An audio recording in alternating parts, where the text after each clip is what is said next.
Namaskar, good morning.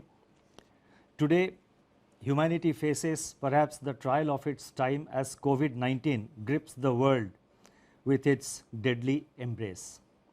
Everywhere, as also in India, the mission is to do whatever it takes to prevent the epidemiological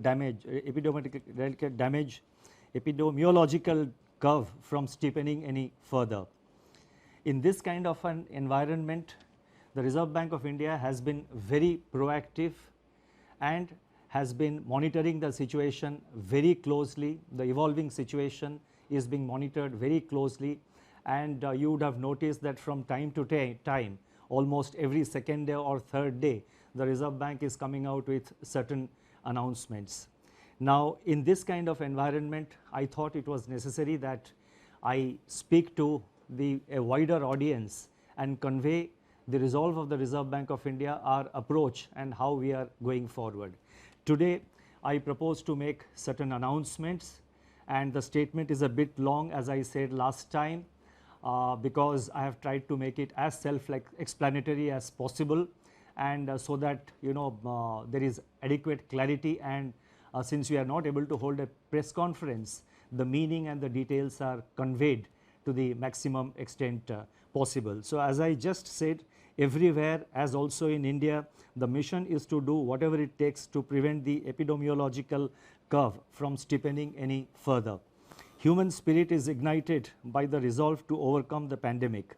It is during our darkest moments that we must focus on the light.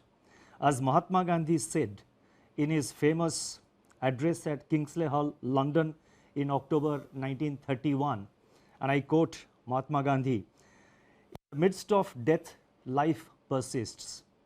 In the midst of untruth, truth persists. In the midst of darkness, light persists." Before I begin, I wish to place on record our gratitude to all the functionaries and personnel in the government, the private sector, banks and other financial institutions who risk their lives on a daily basis by going to work or by working from home to fight the pandemic by keeping essential services fully operational. Our deepest appreciation goes out to doctors, healthcare and medical staff, police and law enforcement agencies who are at the front line.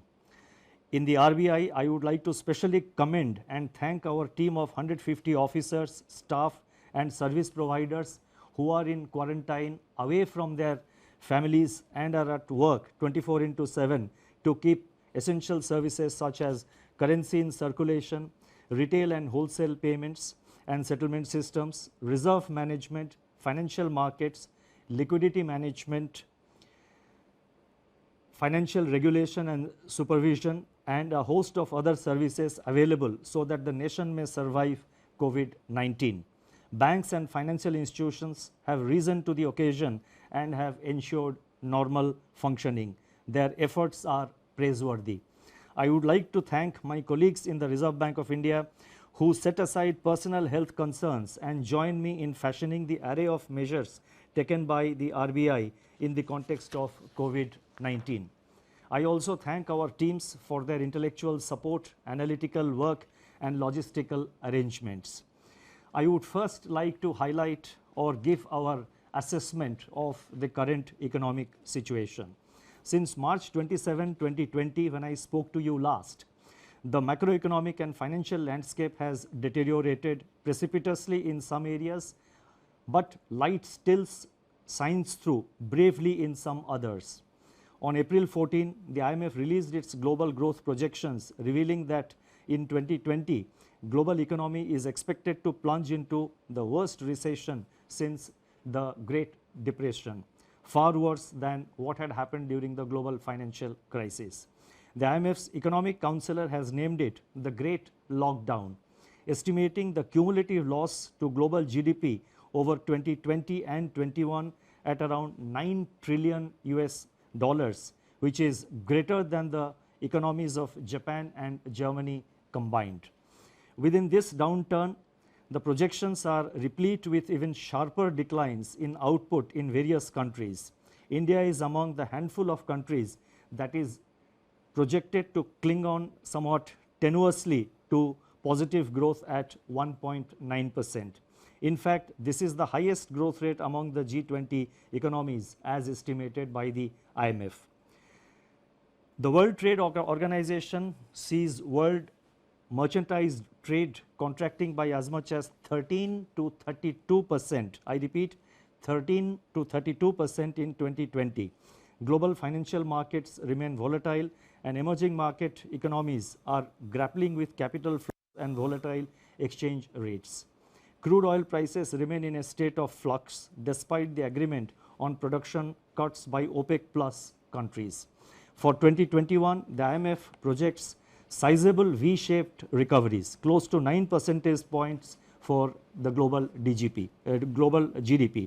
India is expected to post a sharp turnaround and resume its pre-COVID, pre-slowdown trajectory by growing at 7.4% in 2021-22. Over the last 3 weeks, there have been a few data releases on domestic developments, but they are too disjointed to allow a comprehensive assessment of the state of economy. Yet, there are a few slivers of brightness among the encircling gloom. In my statement of March 27, I had referred to continuing resilience of agriculture and allied activities on the back of all-time highs in production of food grains and horticulture, with huge buffer stocks of rice and wheat far in excess of the buffer norms.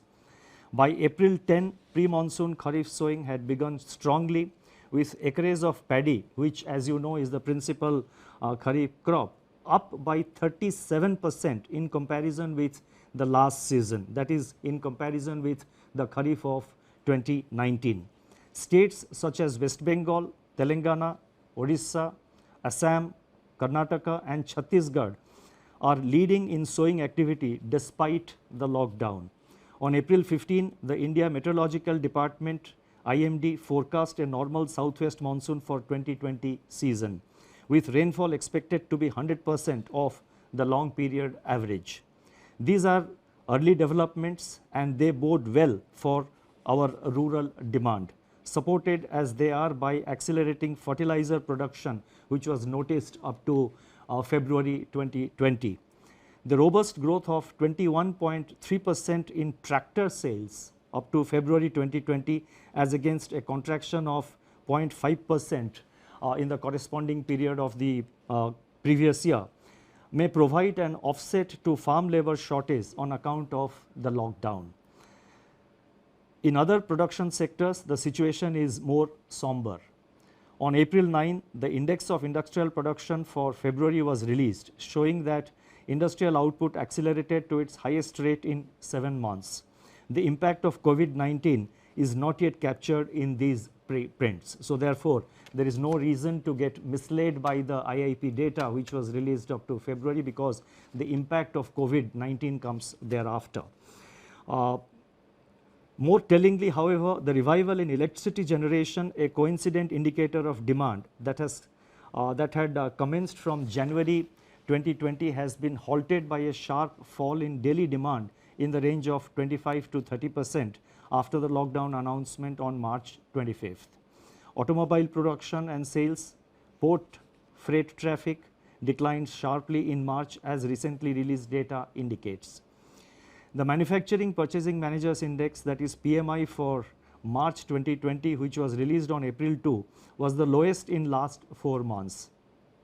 Notably, suppliers' delivery time lengthened for the first time in 5 months, indicating supply disruptions. The April 6 release showed that services PMI declined into contraction in March 2020, pulled down by a sharp downturn in export business, new domestic orders and employment. In the external sector, the contraction in exports in March 2020 at minus 34.6% has turned out to be much more severe than during the global financial crisis. However, amidst all this, the level of foreign exchange reserves which we have continue to be robust at US dollar 476.5 billion on April 10th, equivalent to 11.8 months of imports. Turning to the status of banking operations since the nationwide lockdown was imposed by the Government of India, the RBI has taken a number of steps to ensure normal business functioning by the entire banking sector. As a result, payment infrastructure is running seamlessly. Banks have been required to put in place business continuity plans to operate from their disaster recovery sites and or to identify alternate locations for critical operations so that there is no disruption in customer services. Our data show that there was no downtime of internet or mobile banking. On an average, ATM operations stood at 91% of the full capacity. The average availability of business correspondents is over 80%. Regional offices of RBI have supplied fresh currency of rupees 1,20,000 crores from March 1 till April 14th to currency chests across the country to meet increased demand for currency in the wake of COVID-19 pandemic. Banks have indeed risen to the occasion by refilling the ATMs regularly despite several logistical challenges. In my statement of March 27, I had indicated that together with the measures announced on March 27, the RBI's liquidity injection was about 3.2% of GDP since February 2020 MPC meeting. And as you would recall, the February 26, the February MPC meeting, the announcements were made, if I recall correctly, on 6th of February. So from 6th February 2020 till till March 27th, including the announcement made on March 27th, RBI had injected injected liquidity of an amount equivalent to 3.2% of our GDP. Since then, that is since March 27th, surplus liquidity in the banking system has increased sharply in the wake of sustained government spending. Systemic liquidity surplus as reflected in net absorptions. I am talking about net absorptions, that is the difference between the taking into account both the reverse repo and the repo. So therefore, the systemic liquidity surplus as reflected in net absorptions under the LAF averaged at about rupees 4.36 lakh crore during the period March 27th to April 14, 2020.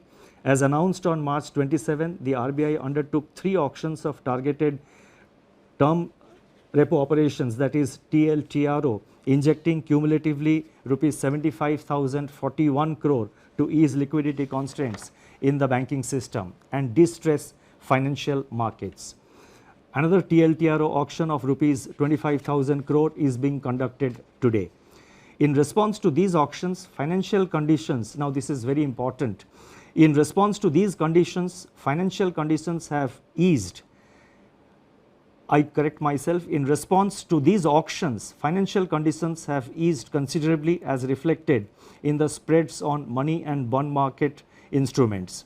Moreover, activity in the corporate bond market has picked up appreciably with several corporates making new issuances. There are also some indications that redemption pressures faced by the mutual funds have also somewhat moderated. Against this background, and as I mentioned that we have been constantly monitoring the situation after considerable internal deliberation and after monitoring the evolving situation, and in our effort to see that the financial system is fully functional, the markets are fully functional, we have in RBI decided to announce certain additional measures, and I would now like to elaborate upon them.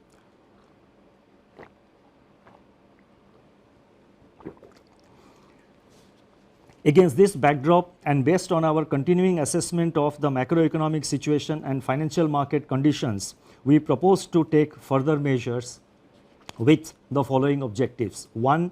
To maintain adequate liquidity in the system and its constituents in the face of COVID-19 related dislocations. 2. Facilitate and incentivize bank credit flows. 3. Ease the financial stress. And 4. Enable the formal functioning of markets. The first set of measures relate to liquidity management. The RBI has moved in a calibrated fashion to ensure conducive financial conditions and normalcy in the functioning of financial markets and institutions. The initial efforts to provide adequate system level liquidity are reflected in sizable net absorptions under the reverse repo operations. With this achieved, the RBI has undertaken measures to target liquidity provision to sectors and entities which are experiencing liquidity constraints and or hindrances to market access. That is, they have a difficulty in accessing the market and they have difficulty of having adequate liquidity with them. LTROs, that is long term repo operations, which we have undertaken. So these were meant to ensure adequate liquidity at longer end of the curve, longer end of the yield curve. Exemptions from the cash reserve ratio for equivalent incremental credit disbursed by banks as loans in certain select areas and targeted LTROs or TLTROs fall in this category. In this category or in this class and sector specific measures. It is observed that deployment of TLTRO funds so far has largely been to bonds issued by public sector entities and large corporates, especially in primary issuances. The disruptions caused by COVID-19 have, however, more severely impacted small and mid-sized corporates, including NBFCs and MFIs, in terms of their access to liquidity. So we have therefore decided to undertake what we call TLTRO operations 2, that is TLTRO 2.0. Accordingly, it has been decided to conduct targeted long-term repo operations TLTRO 2.0 for an aggregate amount of rupees 50,000 crore to begin with. Please mark my words, rupees 50,000 crore to begin with in tranches of appropriate sizes. Based on our assessment of the evolving situation and based on the pattern of utilization of this 50,000 crore by the market and in the market, it is always open for RBI to step up this amount beyond 50,000 crores as per requirement or as may be necessary to see that various segments of the market, various segments of the the MFIs, the NBFCs and other institutions in terms of liquidity, they remain well lubricated. The funds availed by the banks under TLTRO 2.0 should be invested in investment grade bonds, commercial paper and non-convertible debentures of NBFCs with at least 50% of the total amount availed going to small and mid-sized NBFCs and MFIs. So therefore, the emphasis will be to see that there is adequate flow to the mid-size and the small NBFCs as well as to the MFIs. The guidelines in this regard will spell out the relevant details. These investments have to be made within 1 month of the availment of liquidity from RBI, as in the case of the earlier TLTRO auctions which have been conducted so far. Investments made by banks under this facility will be classified as held to maturity HTM even in excess of 25% of total investment permitted to be included in HTM portfolio. Exposures under this facility are also not to be reckoned under the large exposure framework, and the notification for TLTRO 2.0 auction will be issued today. The next announcement relates to refinancing facilities for all India financial institutions like NABARD, SIDBI and the National Housing Bank.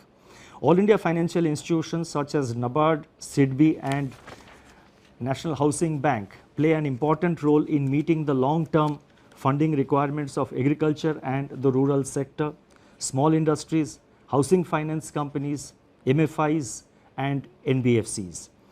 These all India financial institutions normally raise resources from the market through specified instruments which are allowed by the Reserve Bank of India, in addition to of course relying on their own resources.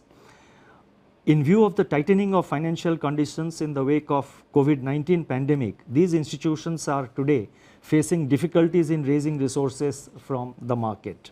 Accordingly, it has been decided to provide special refinance facilities for a total amount of rupees 50,000 crores to NABARD, SIDBI and NHB to enable them to meet sectoral credit needs. This will comprise of rupees 25,000 crore to NABARD for refinancing regional rural banks, that is RRBs and cooperative banks and microfinancial institutions. Rupees 15,000 crore will flow to SIDBI for on lending and refinancing, and as you know, SIDBI will be lending this money to by way of providing refinance to scheduled commercial banks as well as to other financial entities, NBFCs, MFIs, etc., who sanction loans to the MSME segment of the economy. And NHB will be allotted rupees 10,000 crore for supporting housing finance companies, HFCs. Now these amounts which I announced, that is totally 50,000 crore, of which 25,000 crore goes to NABARD, 15,000 crore goes to SIDBI, and 10,000 crore goes to NHB. These amounts have been determined and decided in consultation with these institutions. Should there be additional requirement by these institutions, and again depending on and based on the actual utilization of resources provided, funds provided by the liquidity provided by the RBI, if there is a further requirement, the RBI will assess the situation, review it, and take further measures to step up this level of liquidity support. Advances under this facility will be charged at RBI's policy repo rate at the time of availment. So these institutions get it today as per the repo rate, which is 4.4%. So therefore this will enable these institutions to provide the refinance at an affordable rate, at a reasonable rate, when they extend this money to various lending institutions. The next announcement, and this is very important, relates to the LAF, Liquidity Adjustment Facility, and this relates to fixed rate reverse repo rate, that is the reverse repo rate. As I have mentioned earlier, the surplus liquidity in the banking system has risen significantly in the wake of government spending and the various liquidity enhancing measures undertaken by the RBI. On April 15, the amount observed under reverse repo operations was 6.9 lakh crore. Earlier what I had given about the system liquidity, that was net, that is the difference between the repo and the reverse repo. What I am now saying is one way of flow at the end of every day, how much flows from the system into the RBI through the reverse repo window. That has been in the order of on April 15th, the RBI absorbed rupees 6.9 lakh crore through the reverse repo window. So that much of surplus was available with the system. Now in order to encourage the banks to deploy these surplus funds in investments and loans in productive sectors of the economy, it has been decided to reduce the fixed rate reverse repo rate under the liquidity adjustment facility by 25 basis points from 4% to 3.75% with immediate effect. So I repeat, the reverse repo rate is being reduced by 25 basis points from 4% to 3.75%. The policy repo rate, however, remains unchanged at 4.4% because that is a matter which is decided by the MPC, and also the marginal standing facility rate and bank rate, they also remain unchanged at 4.65%. The next announcement relates to ways and means advances for states. On 1st April 2020, RBI had announced an increase in the ways and means advances limit, WMA limit of states by 30%. It has now been decided to increase the WMA limit of states by 60%, by 60% over and above the level as on March 31st, 2020 to provide greater comfort to the states for undertaking COVID containment and mitigation efforts, and also to plan their market borrowing programs better. This we expect will help the states not to bunch up their borrowing program in the early part of the year, but to space it appropriately as per their requirement. The increased limit will be available, that is this increased limit of WMA up to by 60%. This facility will be available till September 30th, 2020. The next set of measures are related to regulatory measures. On March 27, 2020, the Reserve Bank had announced certain regulatory measures to mitigate the burden of debt servicing brought about by disruptions on account of COVID-19 and to ensure the continuity of viable businesses.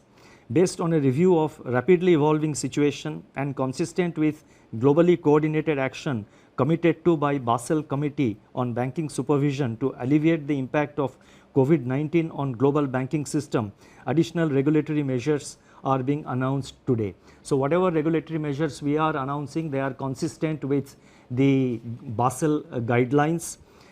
The first measure under this category of regulatory measures, they relate to asset classification. Economic activity has come to a standstill during the period of the lockdown. Now, as I go with these announcements, I request your patience, because in the concluding paragraphs, in the concluding 2 or 3 paragraphs, to which I will come very shortly, I have attempted to give some kind of a forward guidance on certain aspects. So, I request your patience. I repeat, economic activity has come to a standstill during the period of the lockdown, with consequential lingering effects which have unambiguously affected the cash flows of households and businesses. On March 27, the Reserve Bank had permitted lending institutions to grant moratorium of 3 months on payment of the current dues falling due between 1st March and May 31st. It is recognized that the onset of COVID-19 has also exacerbated the challenges for such borrowers even to honor their commitments, which have fallen due on or before February 29, 2020 in standard accounts. The Basel Committee on Banking Supervision has taken cognizance of the financial and economic impact of COVID-19 and very recently announced that the payment moratorium periods, public or granted by banks on a voluntary basis relating to COVID-19 outbreak, can be excluded by banks from the number of days past due in respect of NPA recognition. Therefore, it has been decided that in respect of all accounts for which lending institutions decide to grant moratorium or deferment and which were standard as on 1st March 2020, the 90-day NPA norm shall exclude the moratorium period. That is, there would be an asset classification standstill for all such accounts from 1st March to 31st May 2020. NBFCs which are required to comply with Indian accounting standards Ind AS may be guided by the guidelines duly approved by their boards and as per the provisions and as per the advisories of the Institute of Chartered Accountants of India in recognition of impairments. In other words, NBFCs do have the flexibility under the prescribed accounting standards to consider such relief to their borrowers. At the same time, we are cognizant of risk build-up in banks' balance sheets on account of firm-level stress and delays in recoveries. With the objective of ensuring that banks maintain sufficient buffers and remain adequately provisioned to meet future challenges, they will have to maintain a higher provision of 10% on all such accounts under the standstill, spread over 2 quarters, that is March, that is the quarter ending March 2020 and June 2020. These provisions can be adjusted later on against the provisioning requirements for actual slippages in such accounts. You see, while we are announcing certain forbearances etc. for the banks, Reserve Bank as the regulator of the banking system has to ensure that our banks remain financially healthy over a period of time and in the long term. So therefore, while announcing certain prudential relaxations, we have to necessarily see that the banking system also remains healthy. So therefore, we have required them to make certain provisions, and that is the, and in any case we are saying that these provisions can be adjusted later on against provisioning requirements for actual slippages. So only if if the slippage doesn't arise, then the banks have adequate flexibility to sort of deal with their, to sort of appropriately deal with it in their accounts. The next announcement relates to extension of resolution timeline. Under RBI's prudential framework of resolution of stressed assets dated June 7, 2019, in the case of large accounts under default, scheduled commercial banks, all India financial institutions, NBFCs which are non-deposit taking but systemically important, and deposit taking NBFCs are currently required to hold an additional provision of 20% if a resolution plan has not been completed within 210 days from the date of such default. Recognizing the challenges to the resolution of stressed assets in the current volatile environment, it has been decided that the period of resolution plan shall be extended by 90 days. The details of this announcement will of course be spelled out in the circular which will be issued. The next announcement relates to distribution of dividend. It is imperative that banks conserve capital to retain their capacity to support the economy and absorb losses in an environment of heightened uncertainty. It has therefore been decided that in view of the COVID-19 related economic shock, scheduled commercial banks and cooperative banks shall not make any further dividend payouts from profits pertaining to the financial year ended 31st March 2020 until further instructions. This restriction shall, however, be reviewed on the basis of the financial position of banks for the quarter ending September 30, 2020. The next announcement relates to LCR, liquidity coverage ratio. The Reserve Bank, and this is this is a norm which has been prescribed for the banks, as you would know. Reserve Bank has been proactively taking measures to address systemic liquidity issues through a slew of monetary and market operations. In order to ease the liquidity position at the level of individual institutions, the LCR requirement for scheduled commercial banks is, we have now decided that the LCR requirement of scheduled commercial banks will be brought down from, it is being brought down from 100% to 80% with immediate effect. I repeat, LCR requirement is being brought down from 100% to 80% with immediate effect. The requirement shall be gradually, however, restored back in two phases, 90% by 1st October 2020 and 100% by 1st April 2021.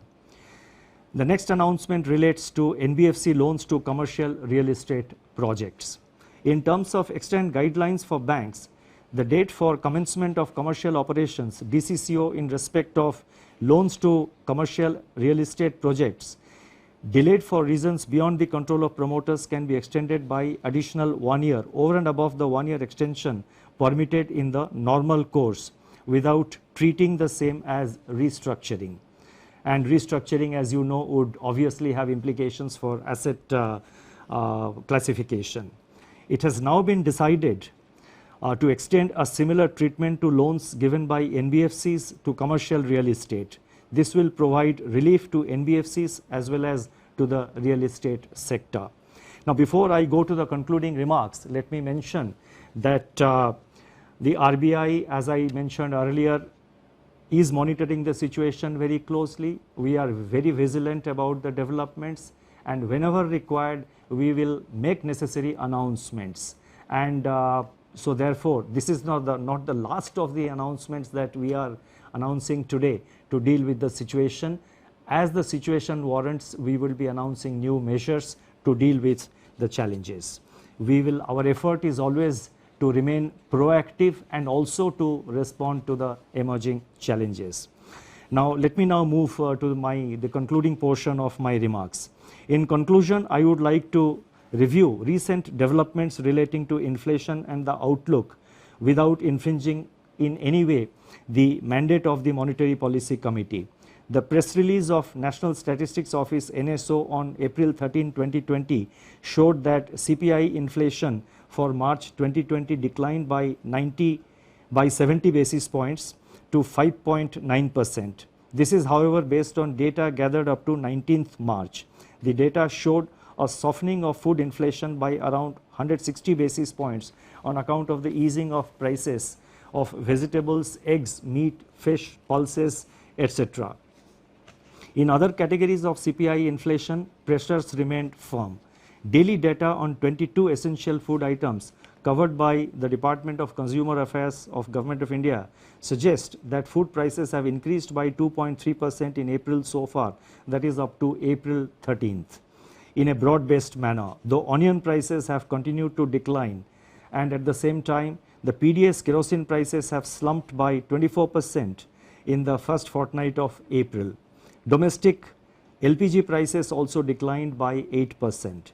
These early developments suggest that inflation is on a declining trajectory, having fallen by 170 basis points from its January 2020 peak.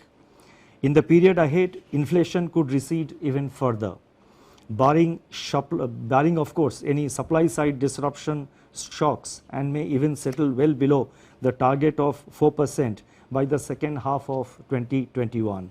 Such an outlook would make policy space available to address the intensification of risks to growth and financial stability brought about by COVID-19.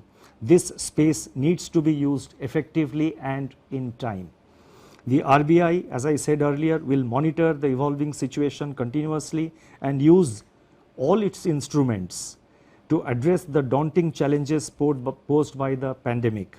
The overarching objective is to keep the financial system and financial markets sound, liquid and smoothly functioning so that finance keeps flowing to all stakeholders, especially the vulnerable and the disadvantaged. Regulatory measures that have been announced so far, including those which are announced today, are dovetailed into the objective of preserving financial stability. Although social distancing separates us, we stand united and resolute. Eventually, we are confident that we shall cure and we shall endure. Thank you very much.